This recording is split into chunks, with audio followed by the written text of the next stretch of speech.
Good evening. Welcome. My name is Danielle Darden, as coordinator of public programs for the Minnesota History Center, one of the coordinators, I should say.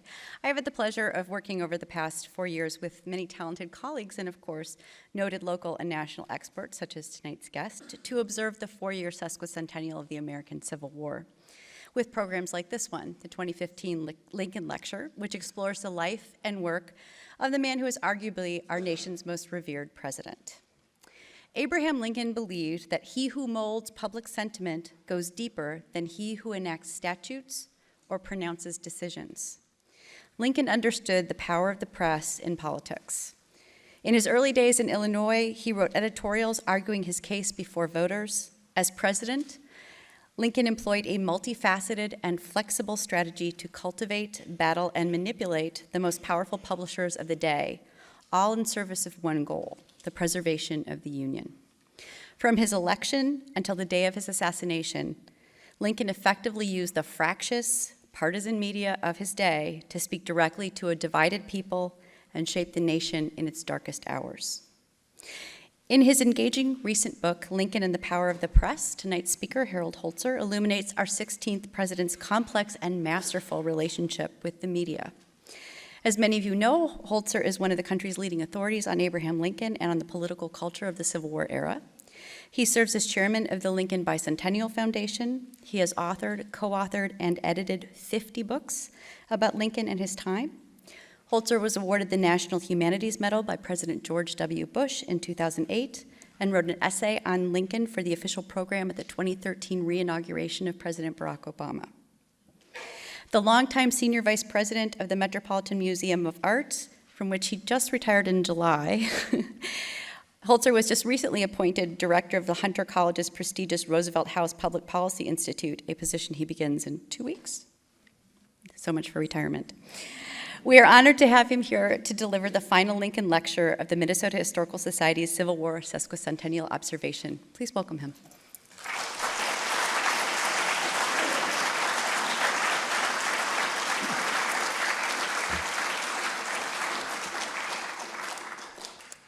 Thank you. It's wonderful to be back in St. Paul, and I particularly want to thank Steve Elliott and Danielle Dart, who is leaving the lecture as we speak, but I know she'll be back, for being so patient with me as I was compelled for medical reasons to postpone my return engagement here in St. Paul for at least twice, and everybody's been so nice and, as always, so welcoming.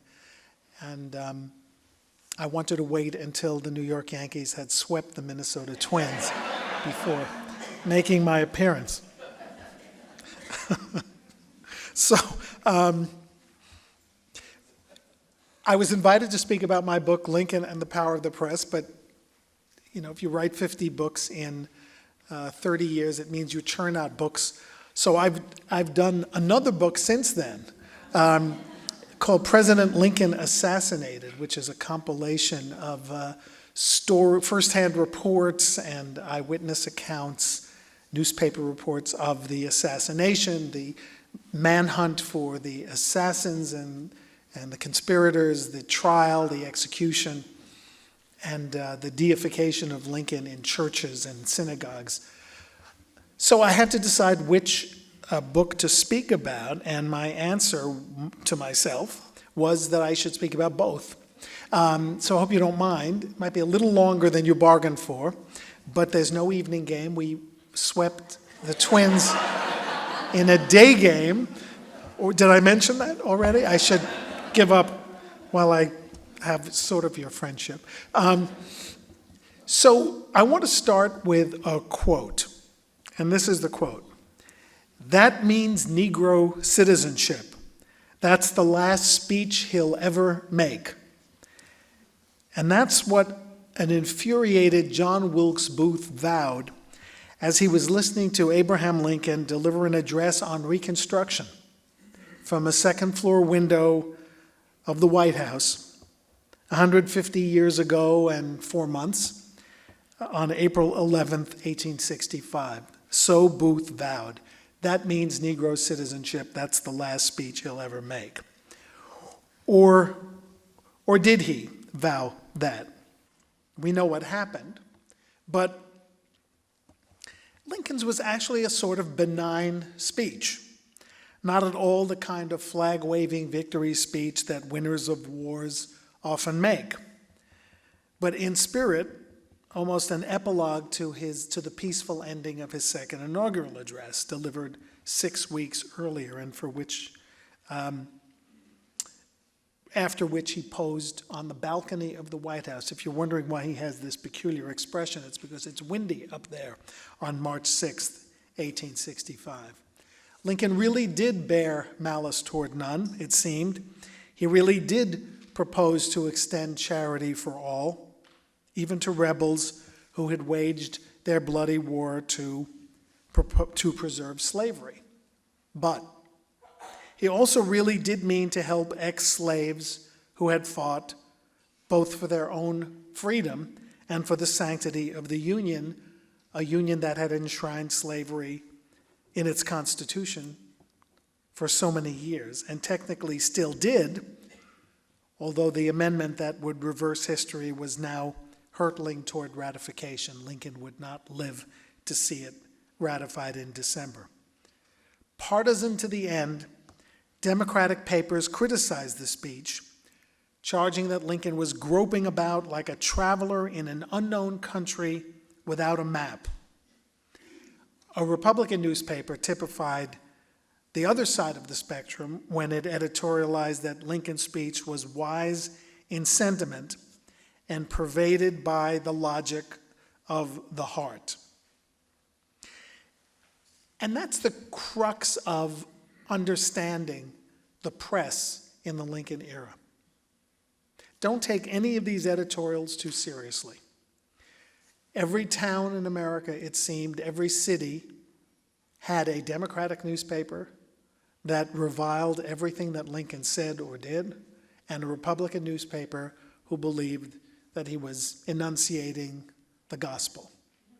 It was thus from the beginning of Lincoln's administration, and it lasted up until that final speech on April 11th. Even with that partisan outlook, that partisan filter through which all Civil War reporting and presidential reporting was forced in the Civil War, they're still credited, those newspapers, with writing what was essentially the first draft of Civil War history, the coverage of the war. But we have to, again, just imagine an era in which several things were in place that, thankfully, are no longer in place. And first is this unrelenting partisanship. Maybe the comparable thing is Fox and MSNBC. I think one difference is that Fox and MSNBC are rather more straightforward about their political attitudes than a lot of the press in the 19th century.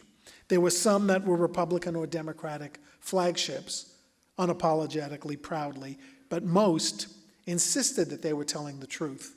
And editorial opinion leached into the news coverage as well. So everything you read has to be filtered through this alembic. It was an era in which editors dueled with each other, fought in the street, where violence was perpetrated against not only abolitionist leaders, but against abolitionist journalists. And yet where some, like Frederick Douglass, managed somehow to survive with his newspaper in Rochester and continue to publish brave editorials in the wake of racist criticism in conservative newspapers. A second thing to remember, editors of the day were often politicians by trade, and politicians were often editors. It's hard to imagine that today.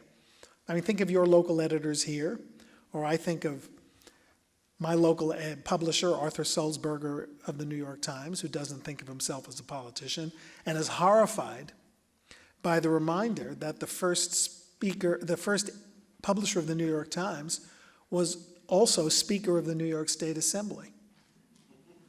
When I reminded him of that once at a public event, he threatened to end the party because our speaker has been indicted. But that's little New York lore. Lincoln's Secretary of the Navy, Gideon Welles, had been a newspaper editor in Hartford. Simon Cameron, his first Secretary of War, had owned newspapers. That's just the Lincoln cabinet. Every politician had a link to a newspaper. In fact, they did so openly. It was considered part of the culture for editors to run for office and for people in office to affiliate directly with newspapers.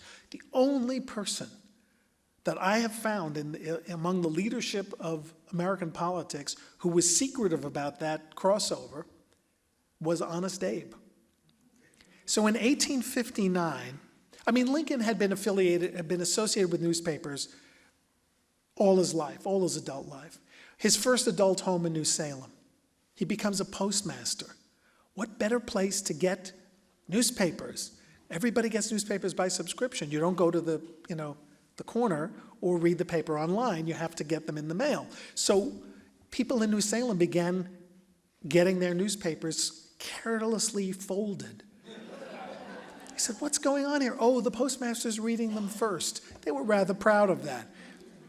He also becomes the agent of a newspaper called the Sangamon Journal, which moves to Springfield, as does Abraham Lincoln. And he writes anonymous editorials for this paper, really vitriolic editorials over the years attacking Democrats. I'll tell you one brief story.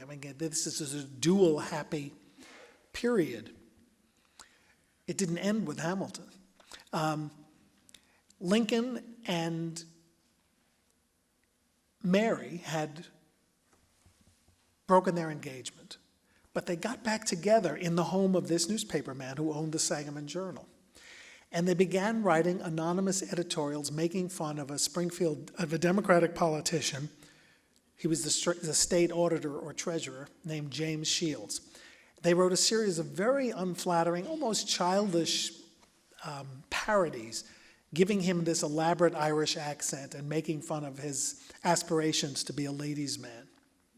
Finally, there appears a poem making even worse fun of him. Well, Shields had had enough. He goes to the editor of the newspaper, who had once brawled in the street with Stephen Douglas, by the way, so this is a feisty group. And he said, "I demand to know who wrote that poem." The editor goes to Lincoln and says, what am I to do? Didn't Mary write it? Lincoln says, "Tell him I wrote it." So Lincoln is identified as the author. Shields demands that he apologize. Lincoln refuses. Shields challenges him to a duel. They actually go off to a place called Bloody Island in Missouri, technically on the other side of the Mississippi, where dueling is legal. And Lincoln, as the challenged party, gets his choice of weapons. So he chooses broadswords. And while Shields is getting ready, Lincoln makes a big show of shearing off the branches of trees high up. Shields takes one look at this guy who allegedly has the longest arms in Illinois. Shields says, "Maybe we should come to an agreement." A duel fought over newspapers. And Lincoln, by the way, never spoke of it again. Someone once came to the White House and said, "I remember that time you almost had a duel with Shields." And Mary was horrified. And Lincoln said, "If you ever want to be my friend, do not mention that again." Newspapers in Lincoln's life. So in 1859, a period of a lot of argument about the issue of, I know this is going to sound like an issue that we've taken care of long ago, immigration. There was a bill to restrict voting rights in Massachusetts. It became a national issue. Lincoln wrote an editorial about it in the Springfield paper. And then he met this man named Dr. Theodore Canisius, who had published a German language paper in the southern part of Illinois, very inhospitable place for Germans and anti-slavery people, had fled to Springfield to start a new paper, but somewhere along the line something happened, and his creditors seized his printing press. Canisius now said to Lincoln, "Will you help me? I need a loan. Lincoln said, I'm imagining this conversation because of the result, I will give you the money you need, which was $500. That's like $20,000 today. But I want to be the owner, the secret owner. And even though lawyers are not supposed to have themselves for a client, he wrote the contract. 2 copies of it still exist, one in Springfield, Illinois, one in Providence, Rhode Island. He said, all I ask of you is that you are loyal to the Republican platform, national and state. If you are loyal, then at the end of 1860, the following year, get it, after the presidential election, you may have the printing presses, you may have the typeface, you may have it all. I don't want any money. And that's the deal they made, and that's the deal they struck. And that's the deal Lincoln lived up to. And assumedly, Canisius lived up to it. Not one copy of this paper has ever been found. But its contents were reported in the English language paper, and they were very pro-Lincoln, very pro-Republican. Lincoln gave them, we have the document, I assigned this to Dr. Canisius. And then he appointed Canisius consul to Vienna at $2,500 a year. And in the bargain, had the state legislature buy up all the remaining copies of the paper. That's the third thing you should know. And that is, newspaper loyalties were not just based on political philosophy, although surely they were that too. They were based on, I guess, what we would call pay to play. Not play to pay, right? Pay to play. And that is, if an editor supported a candidate or a party, he expected that when that party won, he would get political jobs, printing contracts, and all sorts of favors. And that is what they got, and that's what they got under Abraham Lincoln too. When Lincoln was elected president, about 75 editors got plum political jobs in the federal bureaucracy and the diplomatic corps. The culture. In New York, we had the aforementioned editor of the New York Times, Henry Raymond, who was Speaker of the Assembly, Lieutenant Governor of New York. In 1864, the re-election of Abraham Lincoln, Henry Raymond hit the trifecta. He was editor of the most influential Republican paper in the country, the New York Times. He was chairman of the Republican National Committee. Can you imagine doing that at the same time? And he was a candidate for Congress in Manhattan, which he won. And on the side, he wrote a campaign biography of Lincoln, which is equivalent to running the media campaign for a candidate today. Horace Greeley of New York, the New York Tribune, which had thousands of readers in the West in its weekly edition, was always wanted to be a politician. Ran for governor of New York and lost. Ran for Senate in New York, lost. He served one brief half a term in Congress as an appointed replacement for a member who had not been seated in the House. And there he met this tall guy from Illinois, and they just didn't get along. It's not that they didn't like each other, although later they didn't like each other. It's that Greeley didn't get it. He didn't get him. He later admitted that of all the people in the delegation of Western Whigs, he would have picked 3 or 4 people as more likely future presidents than Abraham Lincoln. He said, and this shows you he never really knew him, that he never heard Lincoln tell a funny story. Now that shows he was out. He was not in the in group. So their relationship was sour ever after. One other thing to remember about the wartime manifestation of partisan press and political connections. And that is that dissent was tolerated up to a point.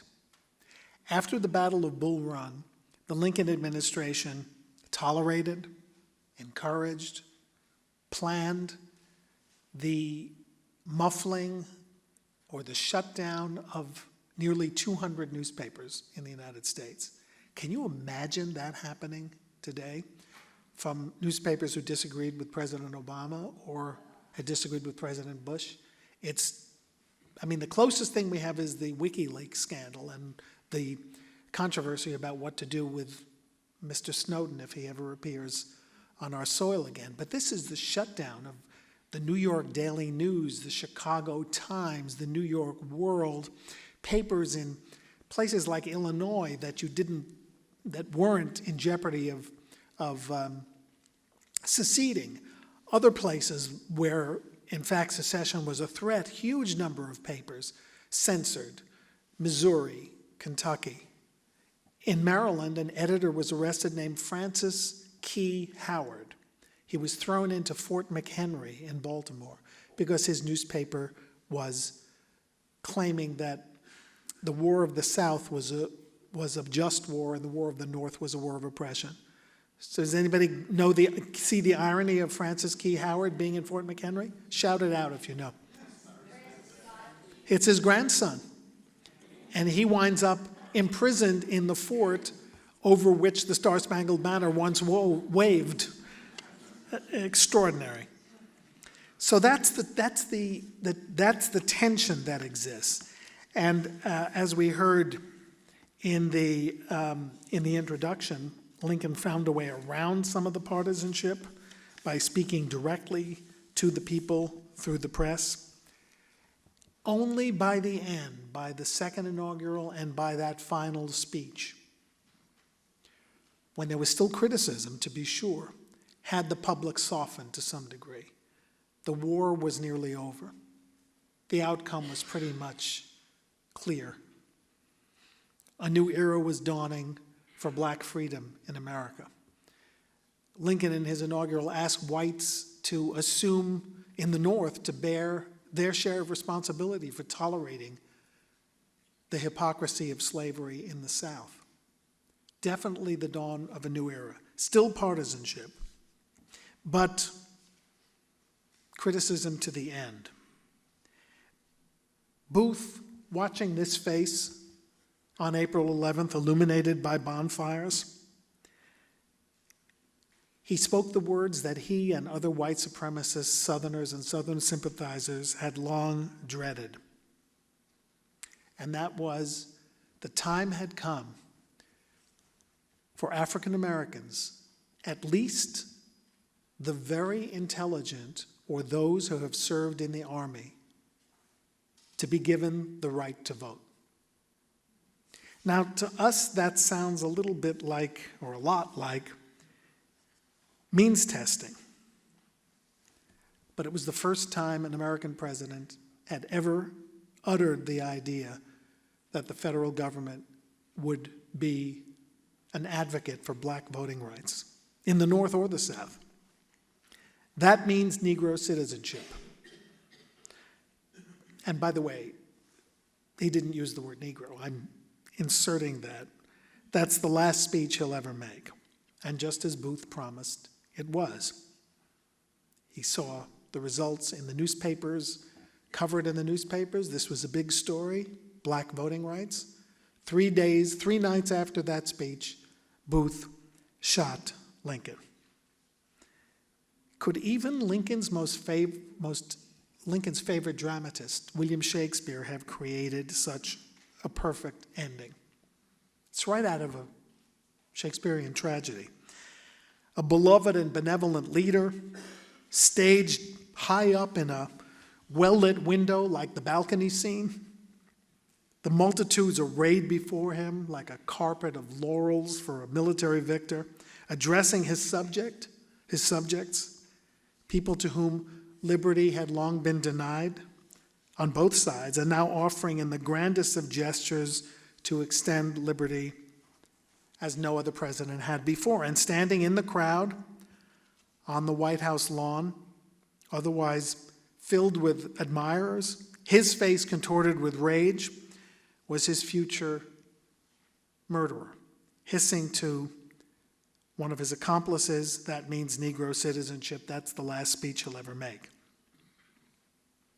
Well, just a few months earlier, in a statement he prepared to be published in the press for the presidential election campaign, but never printed or recited at the time, Booth had been clear, and he was a pretty famous fellow. He was a famous actor from a famous acting family. He wrote this: "This country was formed for the white, not the black man. To strike at wrong and oppression was the teaching of our fathers. The study of our early history will not let me forget it." And he didn't. That means Negro citizenship. That's the last speech he'll ever make. That's what newspapers began writing in the afterglow of Lincoln's deification after his assassination. And I think the words probably sound familiar to those who read closely all of the commemorative articles about the 150th anniversary of the assassination back in April. Those lines have been in books for 50 years.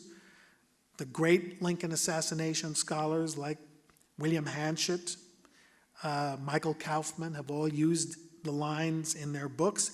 Even James McPherson, deservedly the dean of Civil War historians, has used it. There's a wonderful new book called Fortune's Fool about John Wilkes Booth, which quotes it. And then the reviewers of the books that have just come out have quoted it. Usually the reviewer takes credit for it. So if we know that Booth was a racist, literally terrorized by the impending doom of white supremacy under Lincoln, if we're fairly sure as well, and Mr. Alfred makes this point in his new book, that the actor was pretty unhinged at the time, we're back to that theory, confusing his stage roles with real life, especially his final part as Mark Antony, who not only gets to stab Caesar, but to deliver the funeral oration, then why quibble about that quote, which is what I propose to do. The answer is that the devil is in the details, and as these new books show, Americans, I think, have largely looked to expunge their own devils in the way we remember Abraham Lincoln's murder.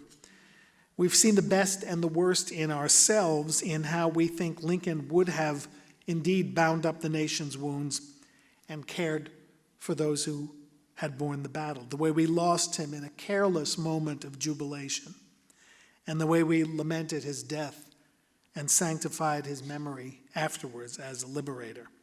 So first, let me dispose of the quote, if it can be disposed of, because it's been repeated so many times, I am swimming upstream here. We know almost for certain this, that Booth did attend what he indeed made sure was Lincoln's final speech on April 11th, 1865. The sources, which nobody cites in their books, are pretty clear. One is of all things, the 1867 congressional impeachment proceedings against Lincoln's successor, Andrew Johnson. He was being accused of thwarting Lincoln's Reconstruction policies. So, a former Assistant Secretary of War was testifying before the House Judiciary Committee, and he mentioned Lewis Powell, the man who was standing next to Booth when Booth allegedly said what he said. He had been hanged 2 years earlier for attempting the murder of Secretary of State William Seward. Booth tried to get him to shoot the president on the night of the celebration, Eckert testified. The president made a speech that night from one of the windows of the White House, and he and Booth were in the grounds in front. Booth tried to persuade him to shoot the president while in the window, but Powell told Booth he would take no such risk. That he then left and walked around the square, and Booth remarked, "That is the last speech he will ever make." Now that's a different story.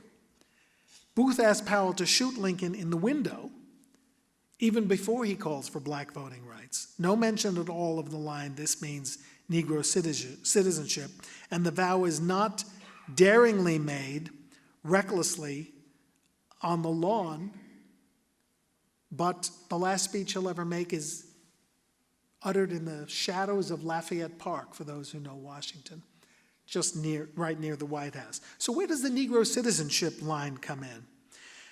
Well, of course, it comes from a newspaper. Our good old reliable sources, the newspapers. In this case, a Civil War correspondent named George Alfred Townsend whose reports on the Lincoln assassination and the capture of Booth were eventually collected into a book, considered an original on-the-spot source, but in which it might be mentioned the Negro citizenship line doesn't appear at all. During the war, he was known as Gath, by the way. News writers of the day had aliases, nom de plume. They didn't like to be called. So this was G-A-T-H. His own initials, George Alfred Townsend, and then an H at the end from a biblical quotation from the book of Samuel, "Tell it not in Gath." Gath being the Philistine city that was the home of Goliath. It's pretty convoluted. People were expected to parse that. And so did Gath tell a whopper of his own about Negro citizenship when he got the chance? Well, he did get the chance 30 years later.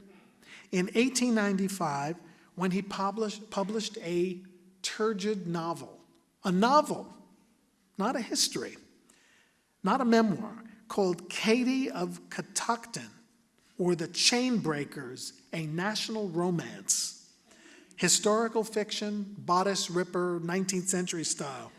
And at one point, Townsend's fictional characters go to the White House, and there they see Booth, and Lincoln says something that he didn't say. If universal amnesty is granted to the insurgents, I cannot see how I can avoid exacting in return universal suffrage, or at least suffrage on the basis of intelligence and military service. It's a paraphrase. Lincoln said it better himself. Then Townsend goes on, Booth was standing before Mr. Lincoln on the outskirts of the large crowd. That means Negro citizenship, he says to little Davy Harold by his side. Now, by God, I'll put him through. To Davy Harold, another of the conspirators, not Lewis Powell, during the speech, not afterward. So, if Townsend invented the words of the speech, why not the reaction of Booth? Well, he probably did. So there is the real source that I have now told 5 of the authors that I mentioned previously, an invented line of dialogue to the real history, which is that Booth tried to get his accomplice to shoot Lincoln during the speech, which would have been pretty foolhardy, and instead muttered sometime later, that's the last speech he'll ever make. Does it matter? Well, it's an attempt at myth bursting, and it's a hard fight to win because in history books, when a line is repeated over and over again, it just assumes a life of its own. It's hard to kill. When we come back in 10,000 years in a time capsule, we will find a cockroach and this line. I'm convinced of it.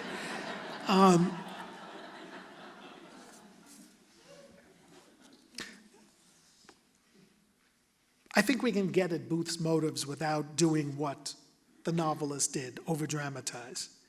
That he was grandiose and deluded, I don't think anyone can doubt anymore. That he was deeply racist, heart and soul, is evident in everything he said and did before that last speech that he overheard. And that he spoke for millions of resentful Americans, North as well as South, who saw Lincoln as a tyrant who closed down newspapers, jailed editors, more than deserving a violent overthrow, his election victory notwithstanding, cannot be denied either. A hoarse cry of vengeance sounded a discordant requiem for Lincoln. That's a beautiful line that was written by Margaret Leach more than 50 years ago in a wonderful book called Reveille in Washington, and it's true. And it is also true that Booth gave the newspapers one of the greatest gifts that anyone had given them, and that is the biggest news story of the 19th century. Suddenly, partisanship ended. Lamentations for Lincoln, followed by hysterical coverage of the search for John Wilkes Booth, which went on for days. And think of it, there's a search for John Wilkes Booth, and there's a search for Jefferson Davis, the president of the Confederacy who has fled Richmond for parts south and unknown. And there were many people in the North who believed that those flights were intertwined and that Davis, in fact, had ordered the assassination of Lincoln.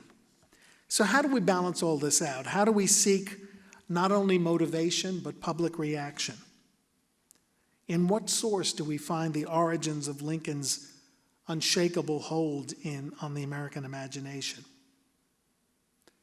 How do we count the ways? Well, first of all, we have this absence of malice moment, the second inaugural, in which Booth, by the way, menaced. Now here's a moment, let's see if I have a close-up here. I don't. But Booth is actually on the scene here. Let me see if I can find him. He's right up here somewhere. Look at the great position he has.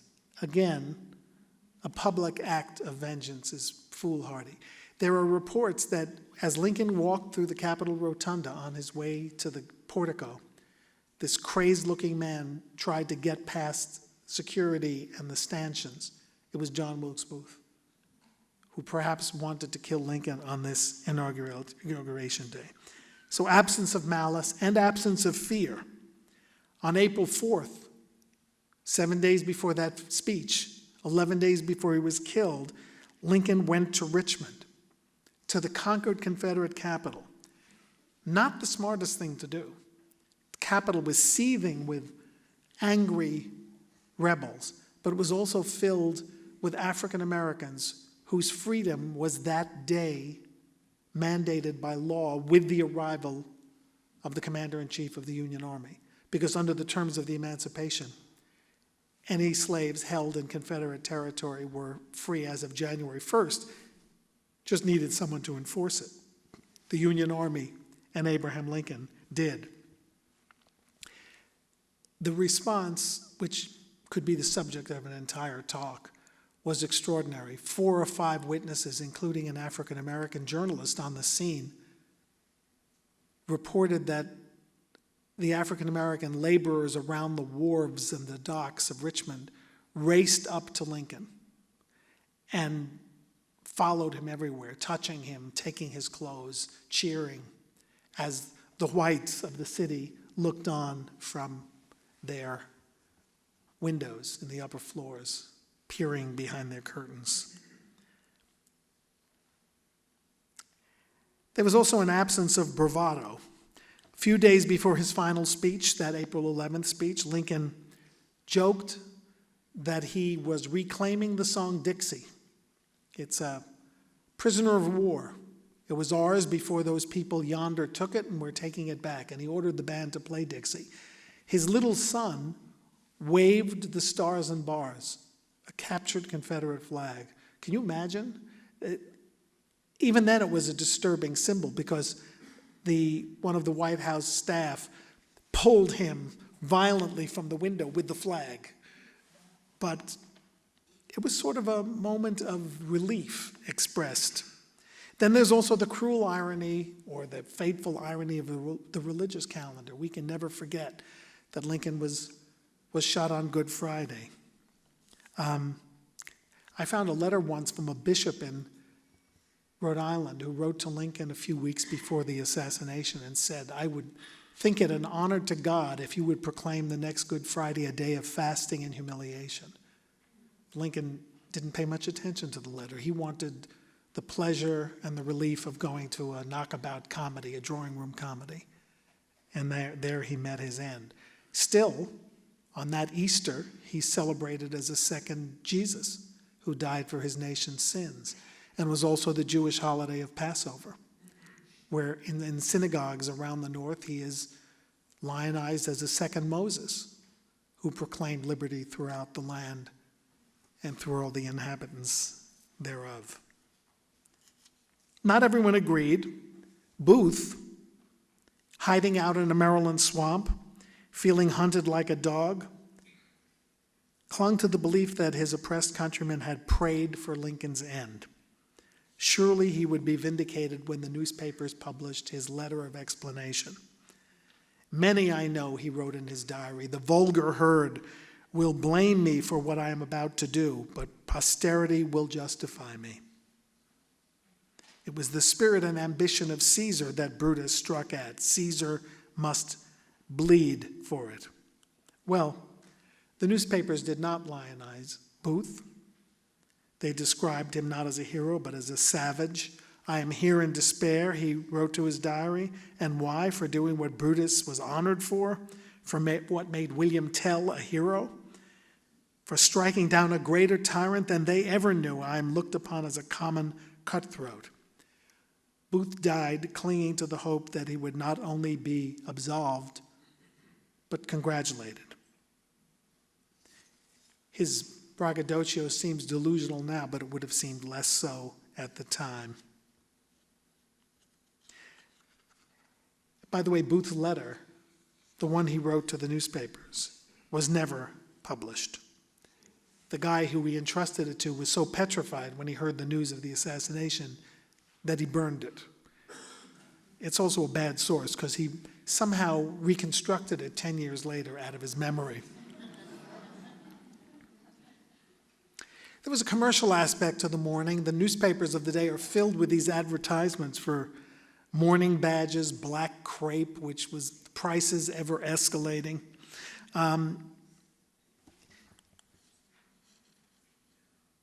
One unknown artist walking along Broadway in New York writes his impressions, both written and sketches, of all of the tributes to Lincoln that are in the store windows along Broadway, where a factory boy and future labor leader Samuel Gompers cried and cried that day, and for so many days I was so depressed I could scarcely force myself to work. How else was mourning manifested? Well, it wasn't universal. And again, we look to the original first draft of history. The Chattanooga Daily Rebel, good name, editorialized, "Abe has gone to answer before the bar of God for the innocent blood which he has permitted to be shed and his efforts to enslave a free white people." The Galveston News says, "In the plenitude of his power and arrogance, he was struck down and is so ushered into eternity with innumerable crimes and sins to answer for." On the run in Georgia, Jefferson Davis was told that Lincoln had been shot.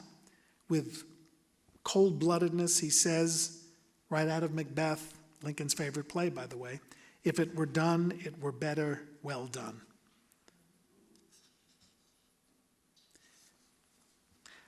One way to look at the mourning is to examine original images. And here is the only image of Abraham Lincoln lying in state. He lay in state in several cities, but only in New York. See, I have to take responsibility for the bad along with the good. A photographer named Jeremiah Gurney crept out to the parapet above the City Hall rotunda and took this photograph. When Secretary of War Stanton found out that the photograph had been taken, he demanded all the copies and allegedly had them destroyed. But one remained in the papers of Lincoln's secretary, John Nicolay. And in the 1950s, a teenage boy working as an intern in the Illinois State Historical Library found this picture. One of my inspirations was I knew I was going to be the next boy to find an original Lincoln photograph. It was a long time ago. Here's a photograph, a lithograph of the Lincoln funeral in New York. The power of images. I'm going to show you some of the images that were issued in response to the tragedy. There was a curious fascination with Booth. This is a carte de visite of Booth that I found in the lost photograph album belonging to Abraham Lincoln and his family. That they would collect an image of the person who had destroyed their family circle is one of the most peculiar ironies of the period. But we know that Lincoln had gone from a partisan figure to this person who was killed. There are, of course, no images of the assassination. The printmakers invented them.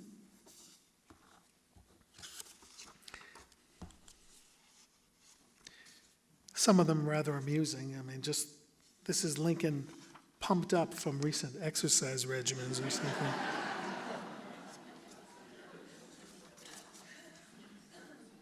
And here's Booth on the wrong side of the box, but another quote from Macbeth shows that people knew of Lincoln's fondness for Shakespeare at the time. Now, people collected these. It's, they may take newspapers with a grain of salt, but they revere images.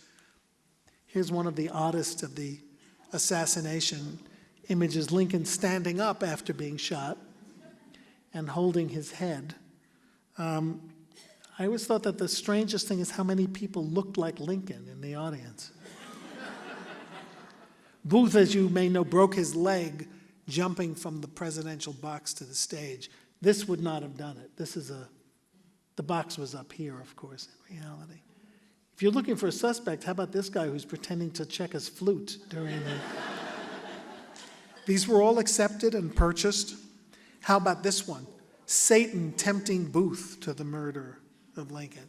People also collected, it was not enough to read the newspaper descriptions, they also collected images of the Lincoln Deathbed, one of the most popular by Currier and Ives of New York.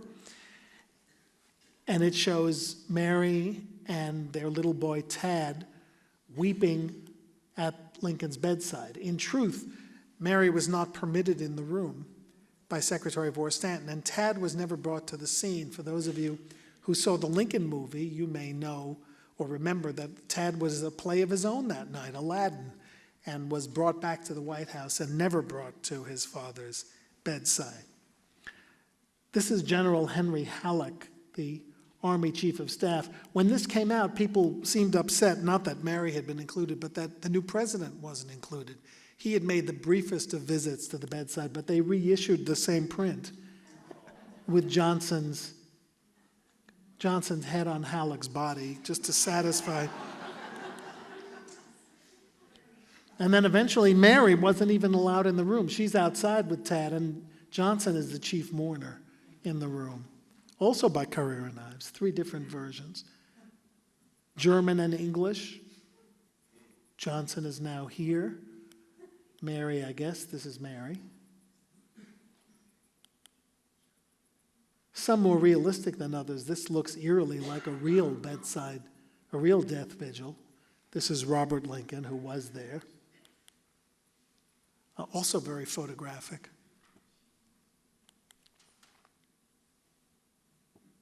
So many of these.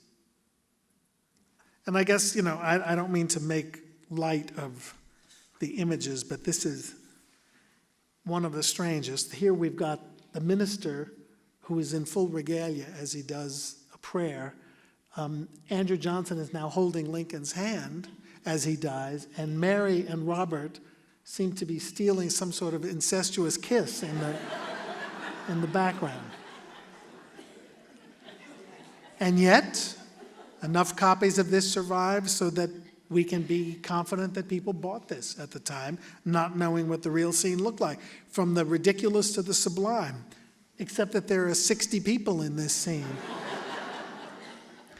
But this was such a major project that Robert, who was very camera shy, and Andrew Johnson, and Hugh McCulloch, and Edwin Stanton all posed for photographs in exactly this pose, so they could be immortalized for this. It was a very well-received print, came with a key explaining who everyone was. So this vogue for Lincoln deathbed scenes went on for quite some time. It's by Alonzo Chappell. And here, Lincoln rises to heaven in some sort of magical bier, and the usual sort of cliched view of slaves not dressed, ushering him to heaven. This is by a Belgian painter. Funeral prints, Lincoln rising to heaven. Faith, hope, and charity, Father Time, all welcoming him. But people wondered, why is there a Masonic symbol? Lincoln wasn't a Mason. Why is there an American Indian in the picture? We all know about American Indians. I'm sure someone will ask me a question about that, but Well, the answer is that in the haste to get Lincoln images out, the printmaker who issued this picture simply copied an image of George Washington.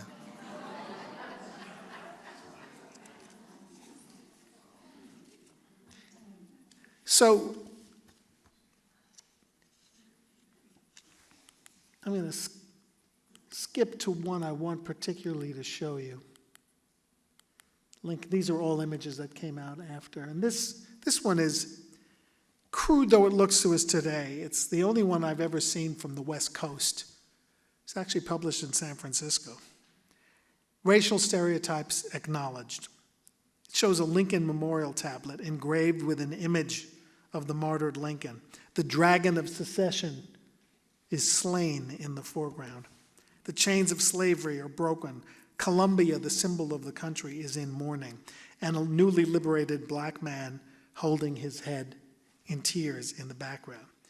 Maybe this means Negro citizenship, or at least the beginnings of it. At least maybe this points to a future that Lincoln and his sacrifice would help make better than the past. And here's an image of the end of the conspirators.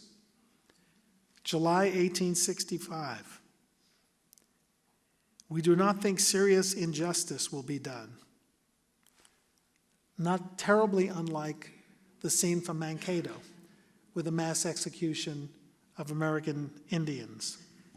I'm always asked about this, so I thought I would preempt it with an acknowledgement that in the violent times of the Civil War, images of just about everything were viable and saleable, and two, they provided the visual seeds of the debate that we have been having about these issues ever since. Newspapers were the first draft of history. These primitive visuals were the first illustrations of history. So should we appreciate these first drafts? Yes. Should we accept them all? No. Our job is to continue exploring and making a usable past our gateway to a better future. When the contents of Lincoln's pockets were emptied at his deathbed, they found some interesting things. Confederate money. He picked it up in Richmond, I'm sure, thrown away by people who were disgusted that the currency had become worthless. But also showing that his interest in newspapers had gone from the beginning of his adult life to his last day on earth. They found newspaper clippings, neatly cut out. Lincoln was a great clipper of newspaper articles. He was so neat. I've held all these clippings that he cut out. I was always amazed with how he always got them on the line. But here is a series of, what do you think they were? Good reviews of him. I don't know what he was going to do with them if he was in a conversation. Have I shown you this latest coverage I've gotten? And I've seen politicians do that. And here is one of the first. His sometime adversary, Henry Ward Beecher. One clipping says, "There is no one so generally looked to as Abraham Lincoln. Other men have had the requisite talents and virtues, but none impressed the people as being so well entitled to a new term of 4 years as the man who has so faithfully guided the Republic through the terrible storms of civil war. After a term of war, he is entitled to a term of peace." Here was a newspaper prediction that press genius Abraham Lincoln clearly treasured. But of course, it was not to be. Thank you.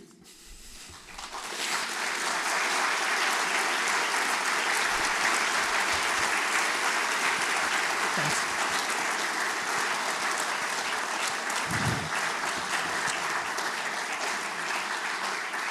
Take questions. All right, we're going to take some questions from all of you.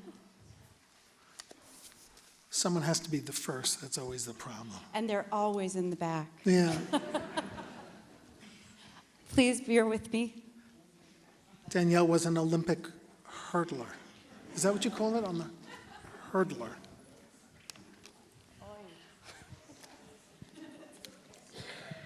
You know, this is not even about the book. I'm just so curious of how you got so interested in Lincoln, at what age, and what was the passion that you've had all these years? I mean, what drove that? Well, I had a wonderful fifth grade teacher in the New York City public schools who was very inventive.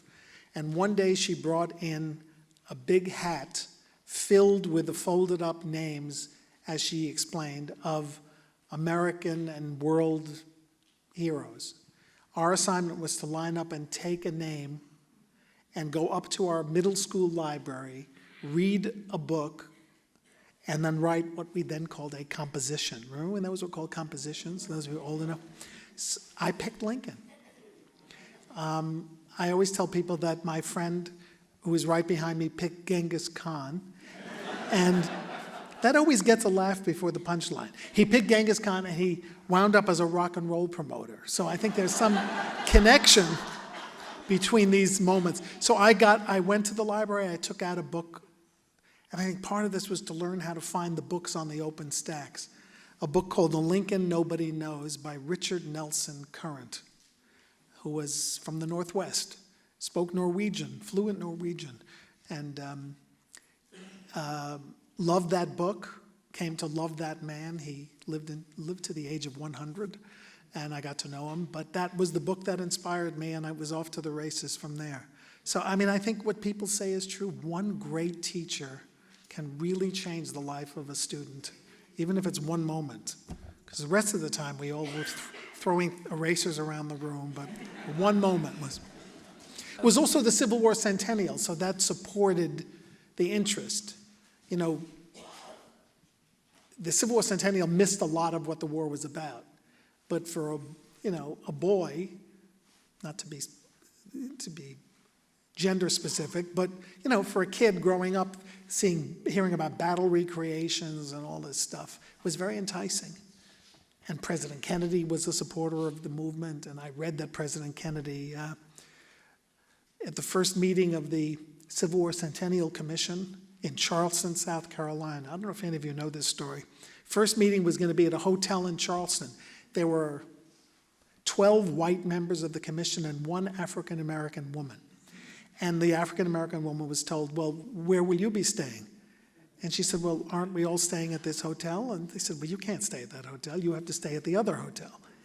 And she complained to President Kennedy, and he went ballistic. I have this from the source, a historian named James Robertson, now 80-something years old, who was the executive director of the commission. And President Kennedy called him in and said, nobody is staying in any hotel. They all have to go to the Army base or the naval base. What's in Charleston? Something. And that's where they stayed. So I thought that was a fabulous story. It was all happening at the same time. Over here. I promise I'll be shorter if you ask me another question. Thank you very much for a terrific talk, Dr. Holzer.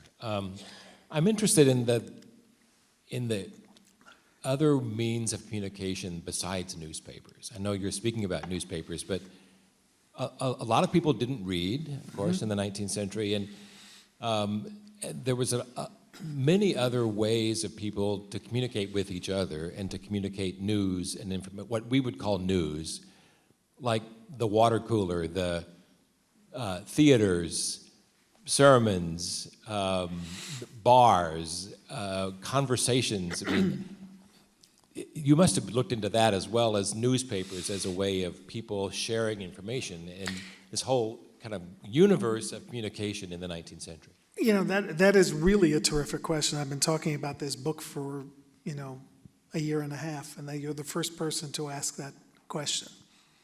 I hope the last, by the way, because it's a tough one. But how do you treat the absence of evidence? I mean, there's so many people write the literacy of the American Civil War soldier was so superior to those who email from Afghanistan or Iraq. Well, yeah, the literacy may have been greater, the literary skill may have been greater, but that was among the literate. So it's hard to use as evidence the absence of correspondence between soldiers and their girlfriends who didn't write to each other. Theaters, it's an interesting one, but theaters were one step above bordellos in much of America in the 19th century.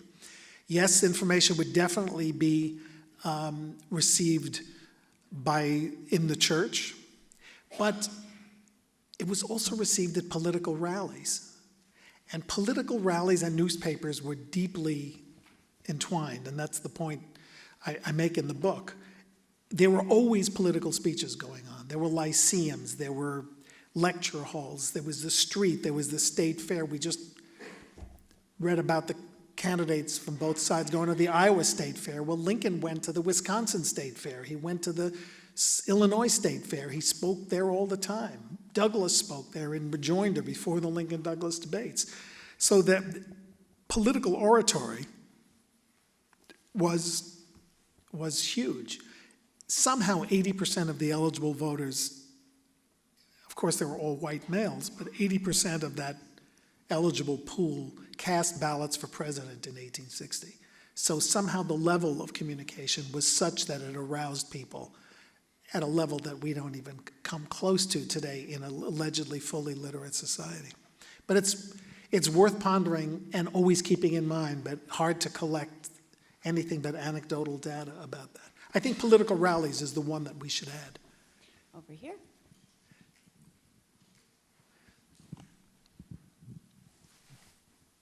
With all your research that you've done on Abraham Lincoln, I'm sure there might have been times where you might have thought, God, I wonder why he did this or that, or gee, I wish I could talk to him about something. So my question is, if you had an opportunity to be able to ask him one question, what would that be? I was asked this earlier by someone here on the staff, so I will give the same answer lest I be accused of inconsistency by the inside group. So I think the one thing I would ask him is, what's up with you and your father anyway? Because not to have gone to his father when he was dying, to have written this really harsh letter, I think if I reunited with you now, it would be more painful than pleasant.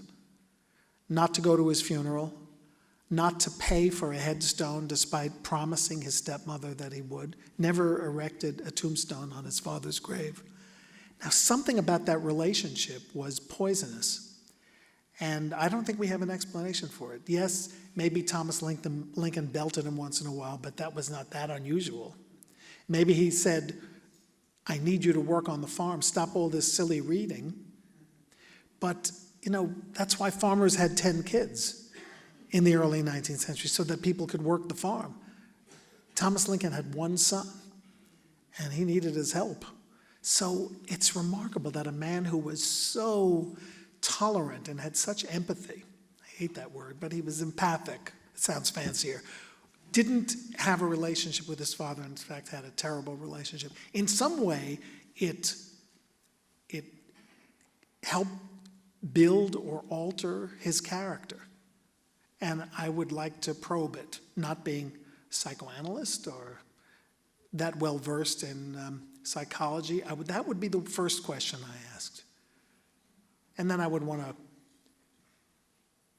talk more closely about issues of race versus opportunity. I mean, he traveled a long distance on matters of racial equality and was just getting there where others had been before him, the more advanced Republicans, abolitionists, on that famous speech, or that infamous speech that Booth heard.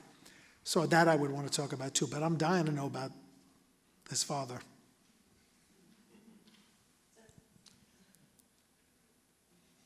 I'd be interested in getting your take on Lincoln's take. Where are you, whoever? I'm here. Oh, here you are, okay.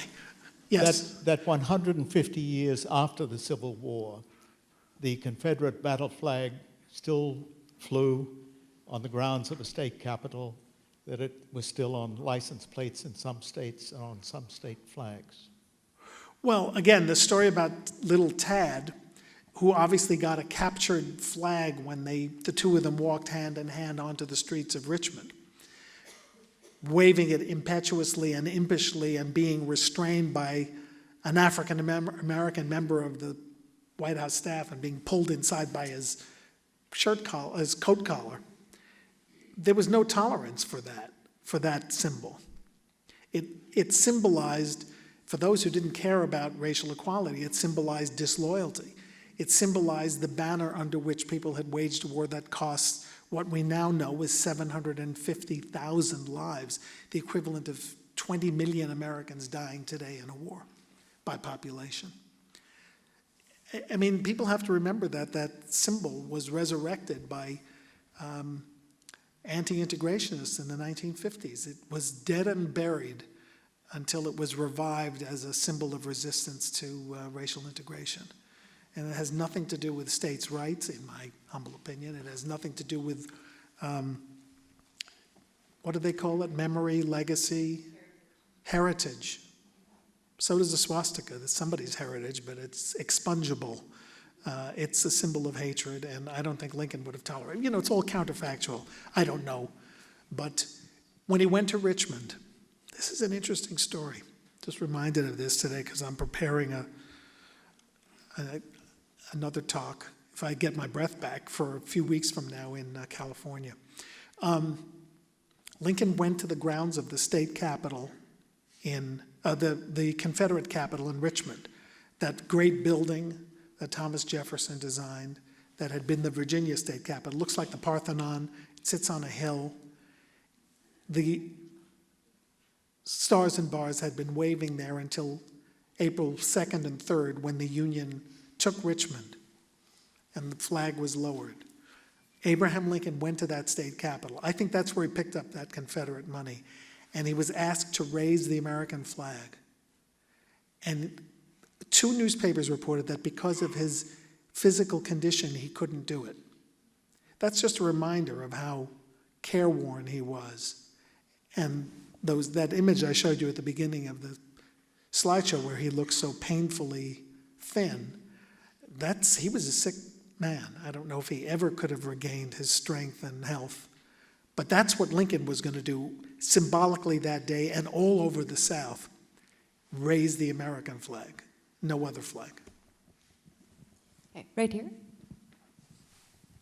Yes. Because of the Indian Removal Act of 1863 and the hangings of 38, Abraham Lincoln in Minnesota is still viewed with acrimony by many Dakota people. I'd like you to comment on his relationship with Indians. Sure. So I've rehearsed this question like somebody ready for in the candidate debate.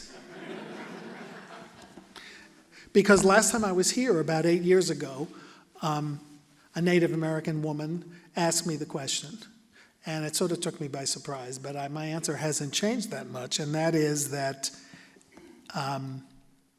Lincoln was asked to rubber stamp the execution of some 340 Sioux Indians, and widely reported throughout Minnesota and Washington, there had been murders and rapes and pillaging, et cetera, et cetera. What Lincoln did as sort of a consummate lawyer and a judicious man is go over the casework, case by case by case. In the middle, in '62, when he was worried about the congressional election results, about the impact on the North of the Emancipation Proclamation, which he really worried would cost him, support from Democrats who he needed to support the war. In the midst of this, and I don't know how this man found time to do what he did just physically. He went over 340 cases. He wrote the names of each Native American warrior phonetically with hyphens so he could pronounce them to himself. We still have those records. And in the end, he commuted the sentences of 200 and whatever you subtract 38 from 340. It was 39, and then one more sentence was commuted. So again, it's not to be frivolous about it, but it's a glass half empty, glass half full situation. Is Lincoln the great partner, as he was for many sleeping sentinels during the Civil War, or was he the man who presided over the biggest, or who condoned and and stamped the largest mass execution up to that point and ever since in American history. So I guess he's both. But I think he went over that casework much more carefully than I have. And he only wanted punishment to be exacted against those who had demonstrably committed outrages or crimes or murder. You know, it's a very long and complicated story, but that's Lincoln's part in it as I see it. And I just admire the way he tenaciously went over those reports. Apparently, this is a hotbed of questions, so we have another one right here. The most powerful depiction of Lincoln I have ever seen is the statue on the West Virginia Capitol grounds. I had occasion to be there for many times in a short time, 20 years ago. And can you tell us anything about that statue? Its I've been there and I don't, do you remember the artist? I don't remember the artist. Well, I can only say that I've spoken there. It was rather a traumatic experience, which is probably why I blotted out the statue. I'll tell you about it in a second. But West Virginia statehood was a huge story, a huge constitutional debate. In the Lincoln correspondence file, there's almost as much correspondence about West Virginia statehood in the waning days of 1862 as there are about the Emancipation Proclamation. Sign it, don't sign it, issue it, don't issue it. Statehood isn't even, I think there are more letters. So they're very proud of the division from Virginia and the establishment of a state. And I'm sorry I don't remember the name of the sculptor, but if you give me your name, I'll tell you in a couple of days who it is. So my traumatic experience, so I went there to give a speech years ago. I think it was like the 90th anniversary, no, couldn't have been the 140th anniversary of statehood. And